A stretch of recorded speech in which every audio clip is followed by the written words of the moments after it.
Ladies and gentlemen, boys and girls, children of all ages, welcome back to another episode of Always Almost There, Day After Show Live. We are here on a beautiful Thursday afternoon to talk about a fantastic night of Goose that happened last night in North Charleston, South Carolina. As always, I'm Ryan, here with my friend Neil. Hi, Neil. Hey, man, just wanted to express my deepest condolences about Canada's loss yesterday. I know you're did they lose? pretty broken up about it. They That did happened? lose, but they have advanced, so that's exciting. So, How does that work? They lost, but they won? Like well, you everybody don't else have to win lost all worse? the games. Everybody else Yeah, lost they worse? did well enough within their group that they are going to move on, as far as I understand it. But That explains a lot. I'm not a big soccer guy either. So, Well, you know, yeah. that's the thing about it. Well, can we talk about the better thing that happened yesterday? What's that? Which is like one of the best jams of the year so far. Yeah, that's true. They did. And like There was a lot of other jamming. good shit, but like there's a lot Yeah. of jamming last night. And This is a yeah, really good show. Yeah. Are you excited about it now? You were less excited about it earlier. I think you're getting It's more fun- well- excited as time goes on.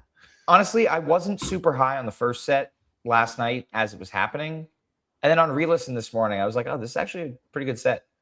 It's a good set. Honestly, the second set is incredible. Like any way you slice Two it. good sets. Yeah.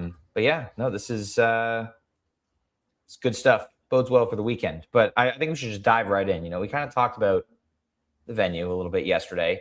I would like everyone to know, if you're not, following Always Almost There on Blue Sky, you might not have seen this, but scene report just before we dive into the music, Grady was not facing the stage last night. So maybe not. that's what I makes saw a that good picture. Goose show. Yeah. I don't know. Who knows? Well, let's talk about the music here. We open up nice little 3-pack, though one of them is, not standard. Not your typical 3-pack. No, but I mean, it's typical until it's not. Turbulence not. and then Honeybee coming out. Honeybee with no coach on Rainstick, notably. First Honeybee also in just over a year. Last played in Cleveland, June 19th, 2025. That's 68 shows for those of you keeping track. So close to being nice. But, fine start. Nothing to say about these. I do have a lot to say about this Hot Love, though. Neil, I don't know if you agree with me here, but this is our GOAT Hot Love so far. The greatest Hot Love of all time. Yeah. Is it better than France? I don't know. I think so. I haven't really That's AB'd not them. France, by the way. That's Belgium. Oh, Belgium. Right, of course. Yeah. Oh, I love how you act like it's like the most egregious mistake of all time. I mean, it's just, I don't think someone from Belgium, if someone from Belgium happened to be listening to the podcast, I don't think they would appreciate being called French. I don't know. It's all this. It's Europe. But I should have just said Europe. You could have just said Europe and it would have been correct. Yeah. Because the name of the venue was La Madeleine, right? Yeah, well, I mean, they speak French in Belgium, but they're not French people. I know. That's why I made the mistake, for what it's worth. So I have not A-B'd this with Belgium, but Belgium did not stick out to me the way that this one did, on re-listen. This is a Cotter jam right here. He's doing some crazy stuff. He's, that SNL sketch. And I tweeted a, GIF referencing this earlier, but Cotter had a fever, and the only prescription was more cowbell. There's a lot of cowbell in this jam. There's a lot of cowbell. I noticed that when I was listening to this, but man, that's there's one part where he pivots like into just like full on cowbell mode. It's crazy. I haven't given this one the deepest of listens. I have listened to this Thatch 3 times today. I mean, as you should. Yeah. But no, there's quite a bit of jamming here, and I noticed as it gets towards the end. Let's call this what it is, though. This is not like a mind-bending jam. This is not a jam of the year style It's thing. very good jam. It's just a lot of jamming inside of a Hot Love, and for the most part, it is pretty straight ahead, kind of typical rock and roll jam, and the kind of thing I've been talking about that we're getting in Royal, and we're getting it in Madalena, and it's good stuff. In the first set, nothing too crazy. But this one does get a little crazy. The last few minutes. Yeah, it's like chaotic. I think, it gets like pretty chaotic. There's like ideas getting thrown around. And I think they got a little scared and they were just like, guys, like we're not supposed to be doing this in the first set. And then they just like melt into Ate Up All the Cake. which works. So, but yeah, there's one point in the last couple of minutes where Rick and Peter, I feel like, are occupying a very similar sonic space, and like, you know, Peter's on clav and Rick's on guitar, and they're both kind of like pushing at each other, you know, and that's where the whole chaos thing comes into play. And I think that's a kind of peak that we don't really see from them a lot. So I thought that was cool. And yeah, I'm excited about this jam mostly because of the last couple of minutes, but I think Cotter's playing throughout the whole thing deserves, you know, noting. He's not bad at the drums. No, he's pretty good. Yeah. Guy can play. Well, anyway, we get a nice little sandwich here. Ate Up All the Cake into Hot Love. You know, they tracked on the boards. They tracked the jam after Ate Up All the Cake as part of Ate Up All the Cake. Yes. And I would have called that Hot Love, you know, similar to the Drive Seekers Drive. Yeah. No, well, they definitely did do it wrong. Okay. I have your back fully on that because they tracked the Hot Love drum solo as part of Ate Up All the Cake. So I mean, it's blatantly wrong. I didn't go and listen once the boards were up. Okay, so yeah, that needs, that so it should be fixed to at least include the you know, the drum break. But I mean, like when you listen to this though, a lot of that Ate Up All the Cake jam, it's somewhere in the middle of Ate Up All the Cake and Hot Love again. So I mean, it's impossible to tell really where one song ends and the other begins. Yeah. Rick also hinted at the Indie Groove Atlas Dogs for a minute, right as that jam on the other side of Ate Up All the Cake was getting going. I don't know if you picked up on that, but I almost like posted that they were segueing in. It sounded like they were going in that direction. You just really wanted that Indie Groove Atlas Dogs, man. You've been talking about it for days now. I wanted the points. I don't know if I heard it, to be honest with you. That's fair. Actually, I know that I did not hear it. So okay. I don't know. It is what it is. Hey, you probably heard it. I'm not saying you didn't hear it.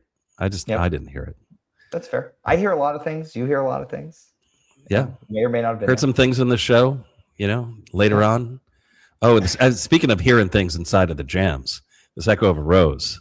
Wait. We're going to skip over Cotter teasing Everything Must Go before lead up? Oh, fine. Go ahead. No, I thought that was a decent segue. I didn't think we needed to talk about lead up or Cotter screwing up and playing the wrong song. No, but it was funny. But it was a good bit. What I want to know is why they were expecting him to start playing lead up before they started making noises.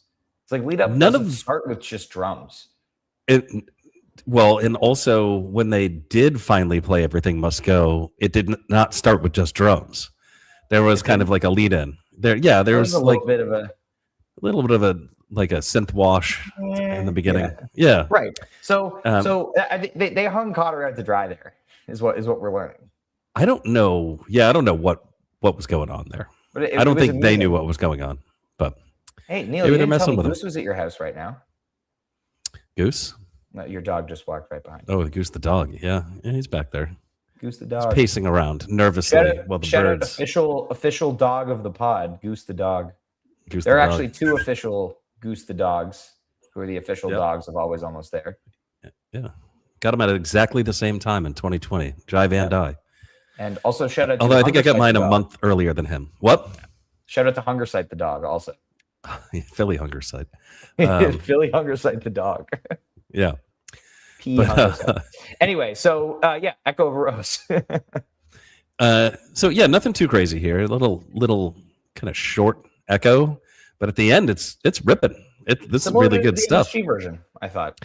He did a little bit of the what I call, and you're gonna make a funny face when I say this, but a little bit of what I call the Went Gin tease. There's like this little like repeating riff thing that Rick will do from time to time, and he does it at the end of this, and it sounds sick whenever he does it. So. Yeah. It's a little Went Jib vibe. There we go. Then we get Everything Must Go. Yeah, so I mean, I don't have a lot to say about the Echo. Similar to MSG, nice little ripping, upbeat, peak jam. People love that shit. It's exactly what it is. I love that shit in the first set. Yeah. Bring it. And then Everything Must Go to close the set. I was expecting this to be way shorter than it ended up being. You know, like this is really cool what they do here. You know, you get the dark Everything Must Go for a bit. And then they just go into this driving funk jam, and Cotter is like so locked in. Shout out to the official son of Always Almost There podcast. Amazing. No, this is Cotter locks in Cotter locks in this jam. This reminded me of this is what I said this in my review this morning, but really obscure jam reference, as I do. The 41823 Rosewood, but if it was like clav funk instead of like synth disco vibe. Okay. I have no idea what you just said. About. Go listen to the back half of that jam. It's really cool, and the segue into Weird Fishes is sick. This is what mental illness is. Yes. Oh, very much so. And like at least with the DC Pancakes last week, like I had listened to that one recently. I like thought about this Rosewood like 4 days ago. It like popped into my head randomly, and I was like, "Oh, that's a cool jam." And then 41823, Bozeman, Montana. Oh, right. I do remember this Rosewood. And they get into like a really like driving disco thing, and it's like similar jam, but like instead of Peter being on the synth, this one he's on clav. Of course. Yes, I was thinking the same thing. This is 18 minutes of Everything Must Go, and it's good. It's really good. There's so much jamming in the show. I mean, look at all these jams you're getting in the first set. How can you not be stoked about this first set? The craziest part to me is that there's so much jamming. The band went on 35 minutes after ticket time, and somehow we had a 15-minute encore, and it didn't feel like they cut anything off, which is awesome. Yeah, first set felt long to me. I don't know how many minutes. Like the Everything Must Go, and I was like, oh, are we going to go late? But like, I think they're not feeling like they need to play a 90-minute first set and then I think, and we'll talk about the second set later, but I think the set listing in the second half of the second set, the songs that they chose, I think it would have felt like if they had played Dripfield instead of Jive 2, I think it then feels like you're cutting things off. So I think there were really good set listing choices last night as well that didn't make it seem like they had to truncate stuff to, get in under curfew, which I really like. So just a little bit before we move on from this, Everything Must Go kind of starts off with a little kind of raunchy funk. You get a little clav and a little... You get a lot of clav. Yeah. And then it's like the Goose for a hot minute. Like I almost noted it as Goose. It's like right there. And right on the edge there. Doing the 4 on the floor. Yes. But like it's more than 4 on the floor, the Goose. It's like I understand what you're saying, but there's like the kind of the drops and he's got all that stuff going on. So sounds good. And then of course it ends the way that Everything Must Go tends to end, with a bunch of like kind of tension release stuff and chases a couple of peaks and you're out.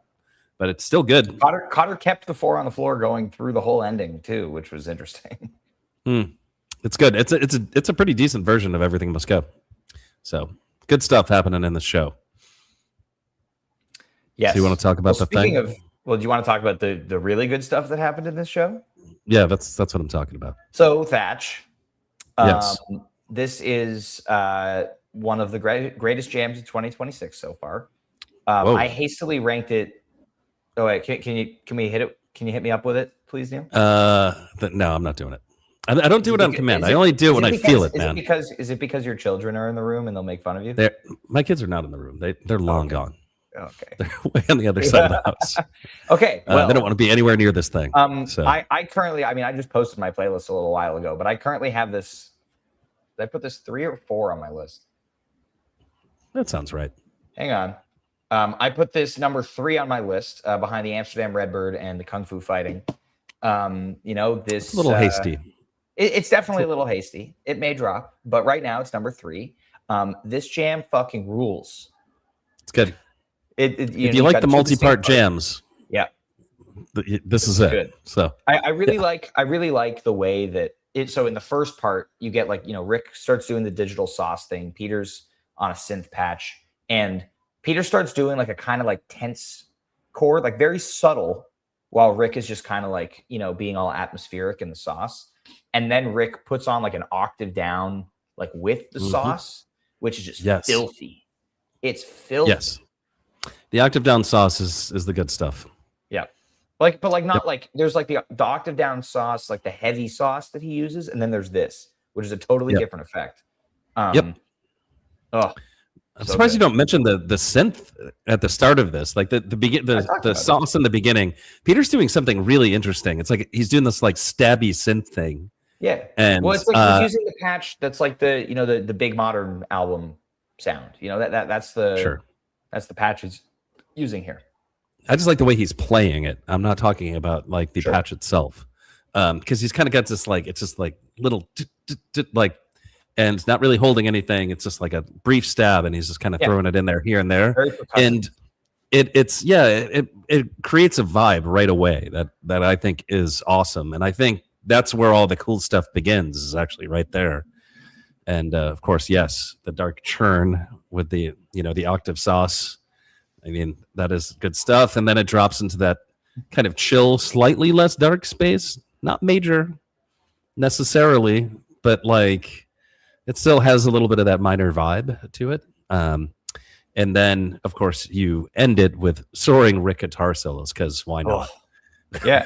It's like he was like, oh, we did this last night and all I need, but I'm going to do it better now. Right. Yeah. I mean, that's exactly what it is. It's just that, that same old thing that he does so incredibly well. It's and so good. The kids love it. Guys, I love it. This might be a really hot take. I don't know if anyone who likes Goose has ever thought of this, but I think Rick might be really good at playing guitar. He's pretty good. This is the second longest Thatch ever played. Crazy. Right behind Bend, yeah? Right behind Bend. Just about a minute shy of Bend. Wow. So 26 minutes and 10 seconds last night.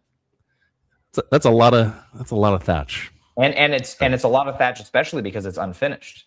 So there's no minute or two of ending and re-entry. Like they fade out of the peak and then Segway they're Summer. A Segway band. Segway Summer right here, Neil. That's what I've decided we're going to start calling it. Yeah, Summer of Segways. Just ridiculous. Like absurd. Again, like insane. Second good to be in a row. It's just like we're just gonna make our way very slowly into this song. I love the way that like Trevor's just kind of like pulsating as they're starting the segue.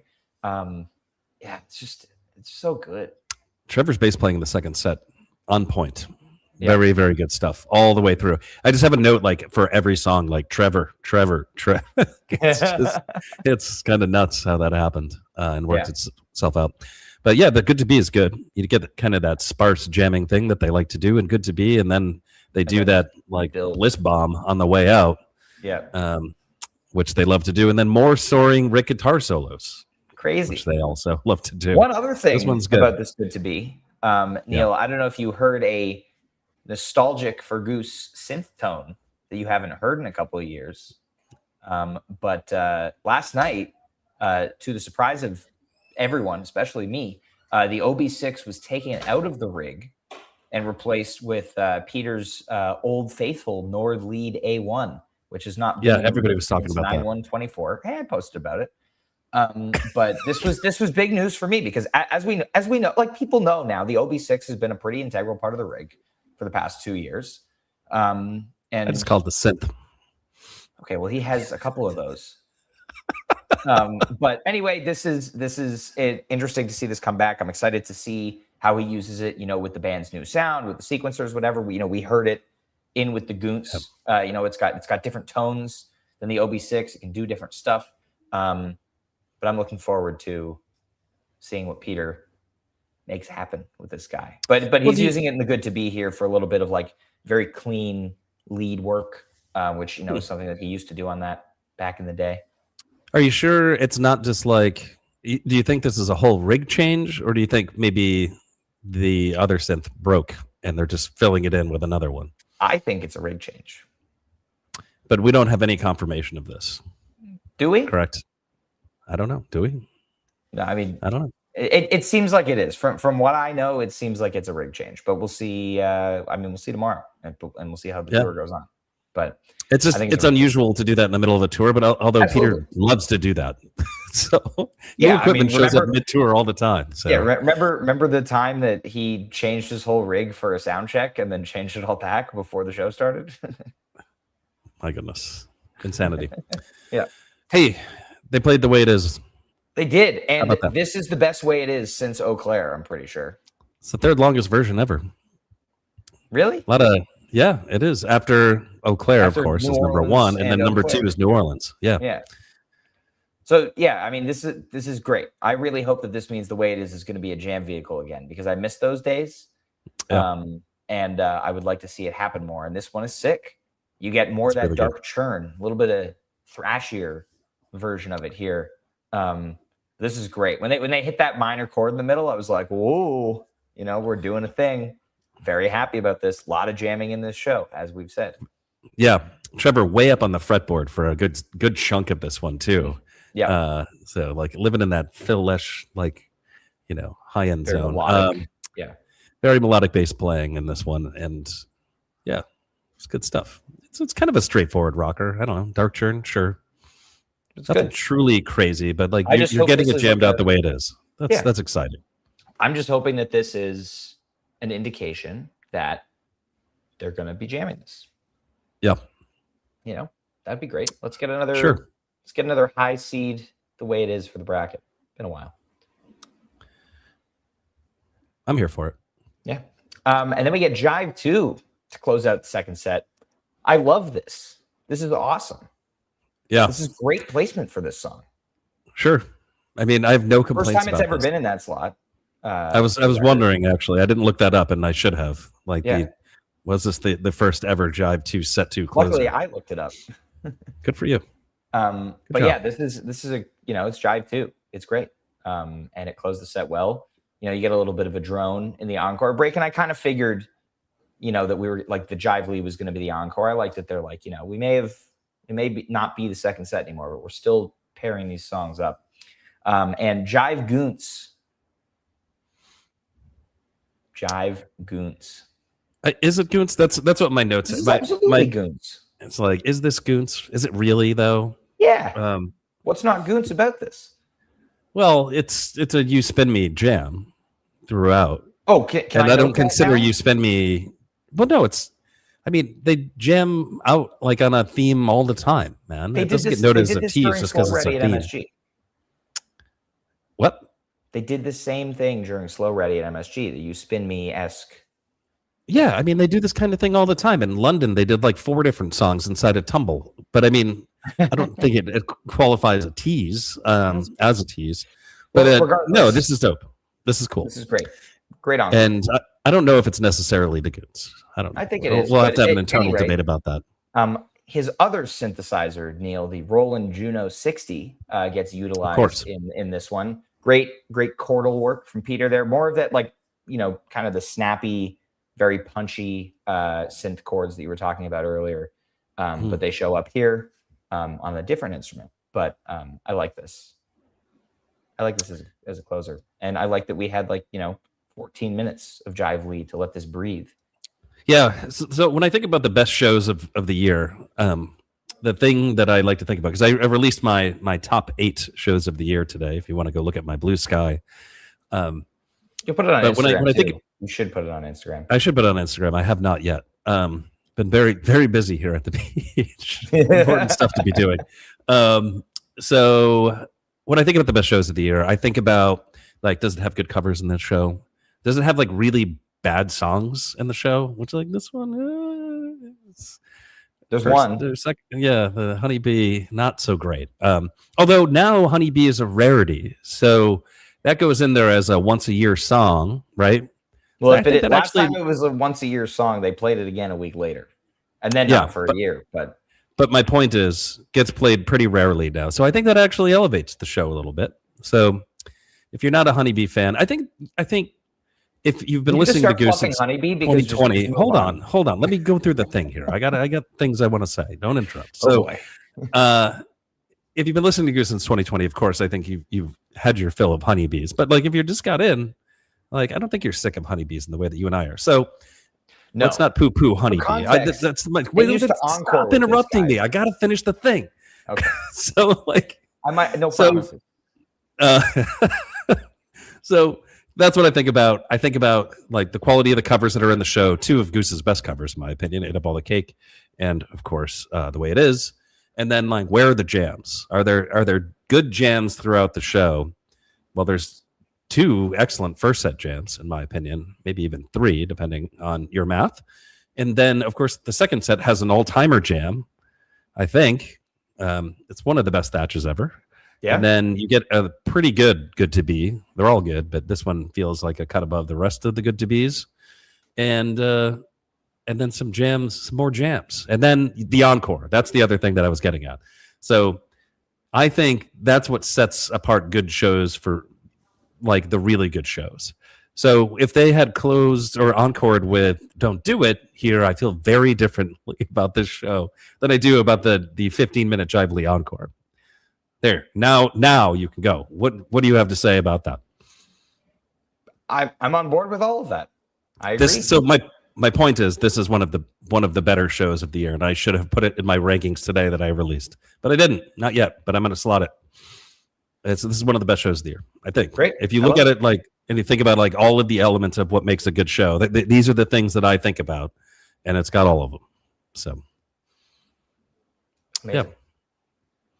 Amazing. Jury's still out on the Goose and Jively, though. You and I will have to have a debate about that later. Oh, we will. I'm sure we will. I'll be at your house in like 4 days, and we will have a lot of time to debate these things. Yeah. Better prepare.